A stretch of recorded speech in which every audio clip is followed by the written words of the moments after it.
جس حساب سے سعد جو ہے وہ اپنے بچے کے لیے کوششیں کر رہا تھا اور سب کو سمجھانے کی کوشش کر رہا تھا، کیونکہ سعد کو اس بات کا پتہ ہے کہ میرے ساتھ کچھ برا ہو سکتا ہے، تو وہ اپنی جائیداد جو بھی اس کا حصہ تھا وہ ایلا اور اپنے بچے کے نام کر کے جانا چاہتا تھا۔ اس بات کا خوف تھا، تو آج وہ سب کچھ ثابت ہو چکا ہے۔ سعد کی ڈیتھ ہو چکی ہے، سعد ہمیشہ کے لیے ایلا کو چھوڑ کر جا چکا ہے بچے کا اس دنیا میں آنے سے پہلے۔ جس وقت سعد کے ساتھ یہ واقعہ ایکسیڈنٹ پیش آتا ہے تو اس کے بعد سعد کی ڈیتھ ہوتی ہے، تو فہد جو ہوتا ہے اکیلا تنہا گھر میں جاتا ہے۔ ماں جب اسے دیکھتی ہے تو ماں چیخ و پکار کرنا شروع کر دیتی ہے اور فوراً فہد کا گربان پکڑ لیتی ہے۔ فہد کو کہتی کہ فہد میرا بیٹا کہاں ہے؟ سعد کو تم کیوں ساتھ لے کر نہیں آئے؟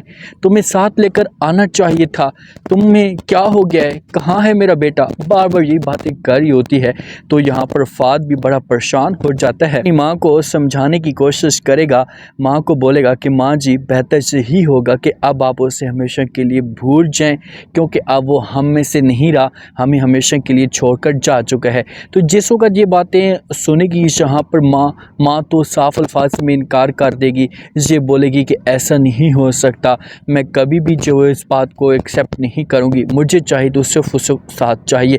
ایلا کی جب آنکھیں کھلتی ہیں نا، ایلا تو ہاسپٹل میں ہوتی ہے، اس کی حالت بہت زیادہ خراب ہوئی پڑی ہوتی ہے اور اس کو جب وہ بچے کی خوشی بھی مل جاتی ہے، جب اسے ہوش آتا ہے تو پہلے یہ سعد کا پوچھتی ہے، سامنے زینیہ کھڑی ہوتی ہے، زینیہ کو جب دیکھتی ہے تو زینیہ کے ساتھ بات کرنا شروع کر دیتی ہے۔ زینیہ کہتی کہ زینیہ کہاں ہے سعد؟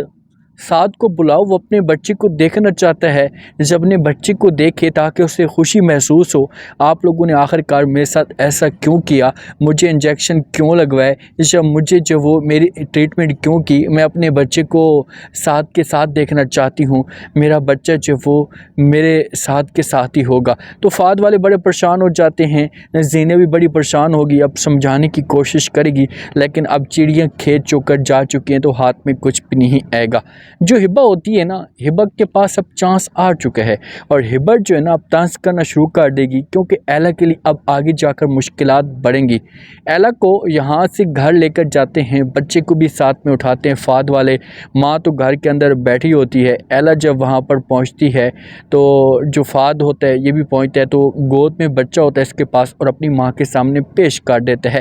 ماں کو کہتے ہیں کہ ماں جی یہ بچہ لیں، یہ آپ کا ہے، یہ سعد کا ہے، اس بچے کو اپنی گود میں لیں۔ لیکن ماں جو کہ اتنی نفرت میں ہوگی کہ جہاں پر صاف الفاظ میں انکار کر دے گی، اسے فہد کو بولے گی کہ مجھے یہ بچہ نہیں چاہیے۔ اب کہانی کے اندر انٹرسٹنگ ٹوسٹ پیدا ہوگا، کیونکہ فہد اور ایلا کا آگے معاملات چلیں گے اور یہ سب کچھ زینیہ سے برداشت نہیں ہوگا۔